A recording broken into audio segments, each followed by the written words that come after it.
F1 student. I'm here to address this. What can you do if you are interested or if you are planning to go for your visa interview for your F1 visa or for student visa? These are the things that you really need to pay attention to, things that you really need to focus on to ace on your visa interview to get that visa approval.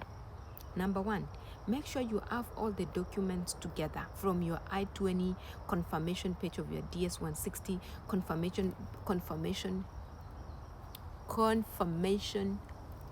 confirmation page for your service fee that you have already paid, and then you have that confirmation page. And if you don't know how to do it, ask. You can be guided. Type down on my comment section if you need any kind of help. I'll drop my email, then you can email me, or my phone number, and then I can guide you on how to get those things. Make sure you have all your documents, like your result slips, you have your certificates, all your study certificate, whether it's diplomas or whether it's a certificate course or it's a high school or it's a bachelor's degree, a master's degree, and you're coming for a PhD. Have all those documents together. Your birth certificate, your baptismal certificate if you have one, have all your marriage certificate if you have one, all your children, whatever. All those documents, have them with you. If you are going for a study leave, have that study leave letter, and make sure the study leave mentions clearly how much the company is willing to sponsor you, or if the company is not sponsoring you, they have stated it clearly on what is the intention of that study leave, if there is a position that you're going to get after you coming back. Okay, so another point that you really need to pay attention to, you need a bank statement, and a bank statement has to be current. By current, I mean if you're going for visa interview today, for example, today is June, the month of June, so you will need a bank statement of the month of June, May and April. So that is current. 3 months from now, you need a bank statement, and that bank statement doesn't have to be 20 pages. You can have a bank statement solid, consolidated to 3 pages. And what else do you need after that? Now, this is the best part. All those documents, they matter, but they don't guarantee you a visa approval. Those documents will not give you a visa approval. Having a bank statement loaded with 30 million Kenyan shillings will not give you a visa. Even if we follow to the account and we find the money is in the account, that will not give you a visa. Those documents are formalities. They are just to show that you have documents to show that you are going to study, what you're going to do. You have proof of what you are going to do, okay? But they don't speak for your visa approval. Now, where does your visa get approved? Is the moment you open that mouth and you start talking, you start defending every single document you have. The visa officer knows your intention is to stay in the United States of America, in Canada, in Australia. They know whether you tell them or not, whether your intention is to stay or not. All of us come, we don't have an intention to stay. But when you come, opportunities surprise you. Very nice things, very good life, very good health insurance. You have insurance, health insurance. You get access to to own a car at a very young age. There are so many good things in America. You get to access good opportunities in terms of jobs. In Kenya, you can actually graduate with a master's, with a PhD, and still tamarking looking for jobs. So some of us, we come here, we don't have that intention of staying, but the visa officer, you cannot convince him otherwise. They know you are coming here to stay. You know why? Surprisingly, some people have ended up staying there. Yeah, so for you to get that visa approval is to convince the visa officer that you are not coming to stay, that you are going back home after your studies, after your graduation. And how do you do that? You have to intensively do a lot of research on how to respond to questions like, why not study at your home country? Why study in the US? Why study in Canada? Why study in Australia? Why not study at your home country? You need to do a thorough research on that question. And if you don't know how to respond, I have another video responding to those questions. You need to go through them to see how you can easily respond to those questions. You need to explain who is sponsoring your studies. If it's yourself, if it's your dad, if it's your mom, you need to prove by stating the amount of money they earn per month, per year, how much they are willing to sponsor you, where do they get this money, and how much are they willing to give you every year, how much is your tuition per year, how much is your insurance, your accommodation, all that expenses per year, how much do you, and this person who is sponsoring you, how much are they willing to put it down on the table? So you have to intensively explain. And when you're explaining these things, bear in mind that you only have 3 minutes to explain 6 or 5 questions or 4. And you can't just say yes or no. Avoid yes or no answers. That is a direct ticket to a visa denial. Yes, avoid those answers of yes, no. They are annoying, they are irritating, they are disgusting. They show lack of research, they show lack of intellectual capability, and they actually tell us that you are not even prepared for this journey. So make sure you are good in explaining questions like why this course, why this university. There are a lot that you can talk about the university. Do research. See what is amazing about the university. Is it the research center? Are they supporting students in terms of going for clinicals, going for practicals, going for internship? What does the school offer to students? Talk about that. See the environment around the school, the nature, the things that the school associates itself with, the activities that come with it, the kind of sports that the school support, the kind of, other resources that come with the school.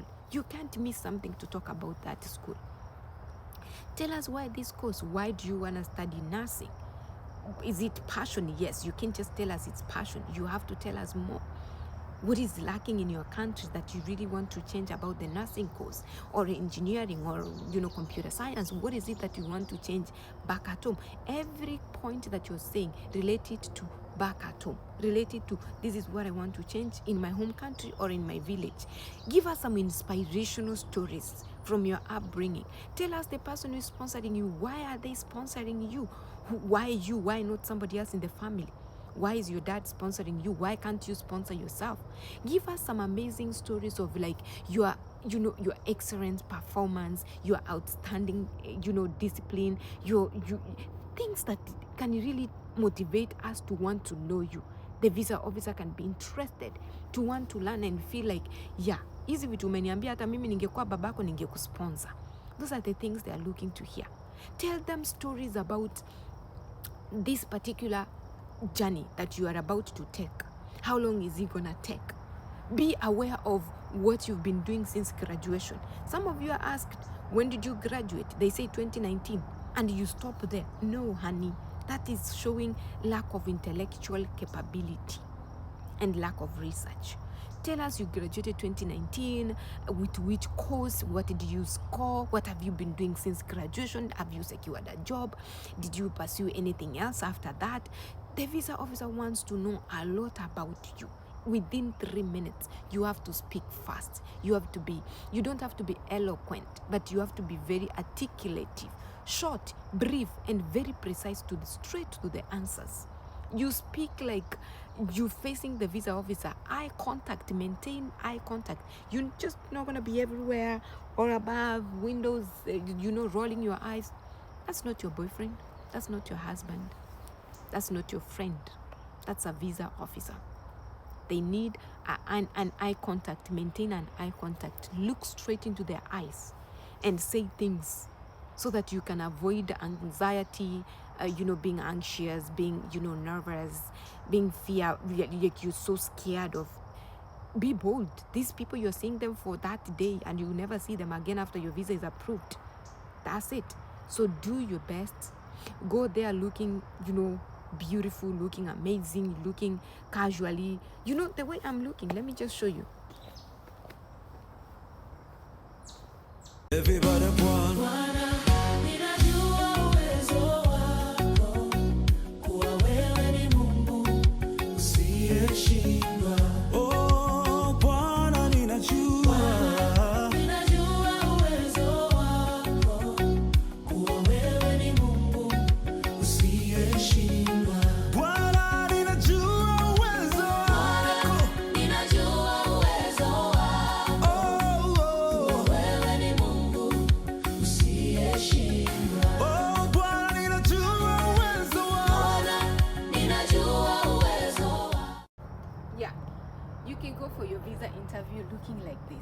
This is okay. This is amazing.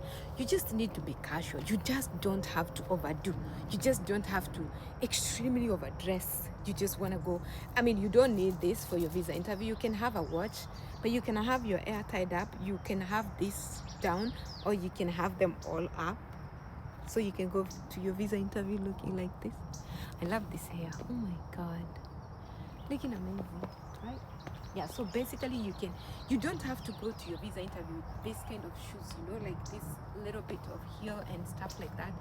But let me bend it down like this so you guys can see the shoes I'm talking about. Yeah, you don't need this kind of shoes for your visa interview.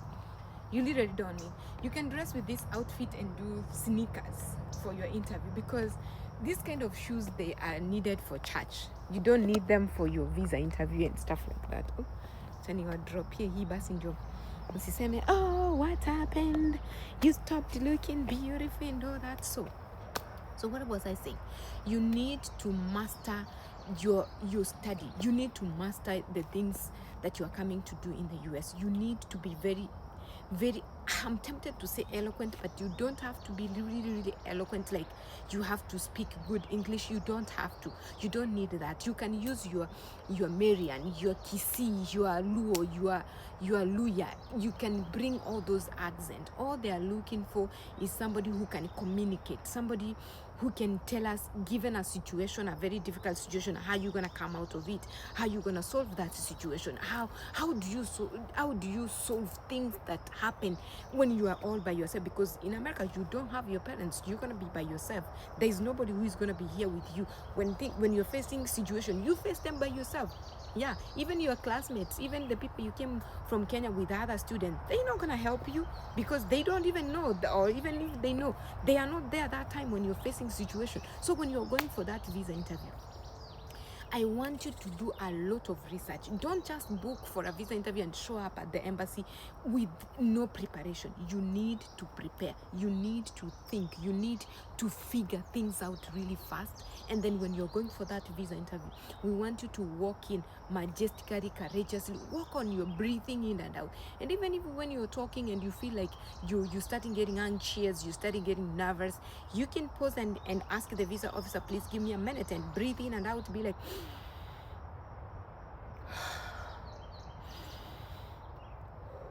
and just continue the interview. Yes, instead of messing up your whole session and messing things up and losing that chance, because you spend a lot of money for that particular session. And let me tell you, just because you've paid for service fee $350 $185 to book for that visa interview, and you've spent money for application here and there, you're going to spend money for your ticket, or people sold land, people walinunua pesa walitoa wapi, does not guarantee you to get that visa. Okay, the visa officer doesn't care whether you've spent so much to be there. They want to give somebody a visa who deserves it, who actually qualifies for it. They just not gonna give you because you've spent money. You think them they're not spending money to be there? You think them they're just waking up and they're not spending their time, they're not listening to millions of you, others coming with the attitude they're struggling to hear some of you? No. So don't go there with some form of entitlement. Be humble. Nobody cares whether you're coming from a rich family, whether your family is for Mr. So-and-so. Nobody cares. People care so much about what you deliver from that mouth of yours. Even your rich father will not do an interview for you. He will not. Yeah. So learn to be humble. Learn to be, somebody who is very articulative, somebody who's very courageous, somebody who can voice for themselves, somebody who can courageously defend a situation, defend their own case, defend your own, tell us more about yourself. Give us a story that is very interesting. Not me, but that visa officer. Give him a story, him or whatever, a story that is very interesting, that is, something that he will wish to listen for more than 3 minutes. And even if when they cut you, when you're still talking and they cut you and they ask you another question, if you didn't hear, you can say, pardon me, ma'am, please say that one more time. Can you please repeat what you just said? I missed that. Just, excuse yourself. Pardon yourself. Say things. Pause. breathe in, ask questions if you can, like, ma'am, what did you mean by saying that? I mean, I didn't get what you just said. Could you just repeat, please, and thank you? Yeah, be humble, be etiquette. They need people who can speak. Sometimes the visa officer, they might want to speak things that you can't hear, and speak very softly to see if you can even pardon them, just to test you, that for them to give you that visa. And then when you don't get that visa. So try as much as you can to be better than walking in there.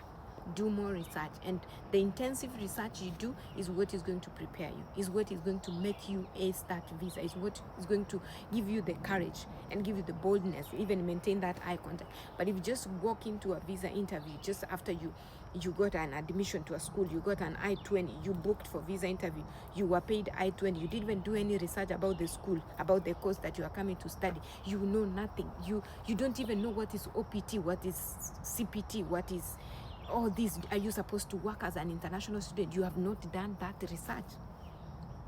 You need to understand, as an international student, you can only work 20 hours a week, and you can only work in school, not outside your school. And any job that you have to do, even after you get your optional practical training, your school has to approve that job. And it has to be a legitimate job, and a job that is linked to your course of study. You can't come to the US, you study computer science, and then you're working in a healthcare industry as a nurse, or as a CNA, or as a caregiver. It doesn't work like that. So you have to work in line of your study. So you have to understand all these kind of questions. If the visa officer asks me, are you going to be working while studying? You need to enlighten the visa officer and be like, I am aware of the F1 visa regulations that don't allow students to work while studying, but I do understand that there is work study that is granted to students who are hardworking, students who research for the students who reach for those opportunities, but they're only allowed to work 20 hours a week. If they work more than that, then they are going against the rules, and immigration is for them. So I'm not going to be that one of the students who's going to break rules and laws. I want to abide by the rules, and I want to stay strictly within the F1 visa rules and regulations. Yeah, when you speak that to the visa officer, he definitely knows that you've done research, you have understood your context, you have understood your environment, you know where you are going, you know what kind of rules that you need to pay attention to. If you are a J1 visa, you need to know after your program is done, you're supposed to go back to your home country. You stay in your home country for 2 years before you can apply for a different visa, because that is a J1 rule, unless you get a waiver. Otherwise, you're required to go back home. So those are the things that you need to bring into attention to the visa officer when they ask about them. Show them that you are knowledgeable about your grounds, you're knowledgeable about your visa, you know much about your visa, and that is not bad. People think that I don't want to volunteer, that information is unnecessary. It's very necessary to show that you have an understanding of your area of study or your kind of visa. If you're coming as a visitor, you understand that you're only supposed to be here 180 days. Is it 3 months? I will double check that, and somebody can comment on the comment section to tell us how many. And so you have to have a return ticket when you are getting that flight. You have to get a return ticket because you are a visitor. You are not supposed to stay in the country more than 6 months, I guess, more than 6 months.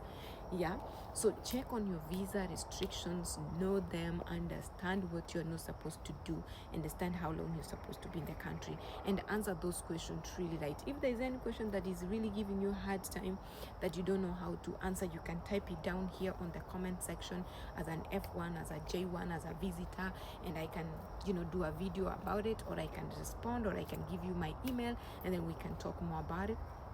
I'm not an expert. I'm speaking from the knowledge that I've acquired. The way you want to use this information is totally up to you, and if it's misleading you, you don't have to use it. Okay, I love you and I wish you all the best. And for students who are going for their visa interview, please make sure you pay attention to all this.